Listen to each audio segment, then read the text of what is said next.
या बातमीपत्राचे प्रायोजक आहेत येवल्यातील कापसे पैठणीचे ब्रँडेड कपड्यांचे शोरूम म्हणजेच कापसे रेमंड। सर्व नामांकित ब्रँडचे शर्ट, पॅन्ट, शर्टिंग आता एकाच ठिकाणी। लग्न सराईनिमित्त डिझायनर शेरवानी, जोधपुरी, सूट, कुर्ताचे सर्वात मोठे रेडी कलेक्शन, तेही योग्य दरात उपलब्ध। सोबत टेलरिंगची सुविधा उपलब्ध। आजच भेट द्या कापसे रेमंड, कापसे पैठणी शेजारी काळामाती रोड, येवला। नमस्कार, SK9 येवला न्यूजमध्ये आपलं स्वागत आहे। आता मोठी ब्रेकिंग बातमी आपण नाशिकच्या येवल्यातून पाहत आहोत। नाशिकच्या येवल्यातील गवंडगाव येथे मालवाहू ट्रक व स्विफ्ट कारची समोरासमोर धडक झाली असून या अपघातात एक जण ठार, 2 जण जखमी झाले आहे। अपघात झाल्यानंतर कारचा अक्षरशः चक्काचूर झाला होता।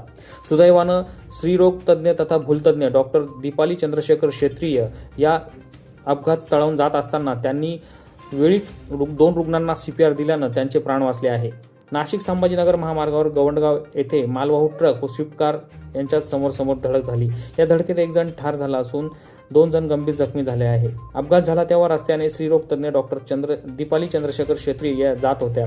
यावेळी त्यांनी त्वरित गाडीतून उतरून 2 रुग्णांना CPR दिला। यावेळी या जखमींची प्रकृती चिंताजनक असून त्यांना पुढील उपचारासाठी उपजिल्हा रुग्णालय येवला येथे पाठवण्यात आले आहे। अपघातात मृत पावलेल्या व्यक्तीचं नाव सुरेश भाऊराव शिंदे असून राहणार सोयगाव मालेगाव येथील असल्याची माहिती मिळाली आहे।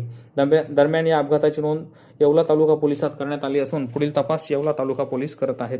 SK9 येवला न्यूज साठी ब्युरो रिपोर्ट येवला। या बातमीपत्राचे प्रायोजक आहेत शौर्य अबॅकस अकॅडमी। आपल्या मुलांच्या बौद्धिक क्षमतेसाठी अबॅकस हा सर्वोत्तम पर्याय। मुलांच्या मनातील गणिताची भीती नष्ट करून एकाग्रता वाढवणे, कॅल्क्युलेटरपेक्षा जलद गतीने आकडेमोड, मुलांची आकलन क्षमता वाढवून मुलांना स्पर्धा परीक्षेसाठी तयार करणे ही आमच्या शौर्य अबॅकस अकॅडमीची वैशिष्ट्य। राज्यस्तरीय व राष्ट्रीय स्तरावरील अबॅकसच्या स्पर्धांसाठी सहभागी होण्याची सुवर्णसंधी। नवीन बॅच सुरू। यासह प्रथम आलेल्या 50 विद्यार्थ्यांना फी मध्ये 10% सवलत। स्क्रीनवरील नंबरवर आता संपर्क करा। आजच भेट द्या शौर्य abacus academy, Paregaon road, Yeola.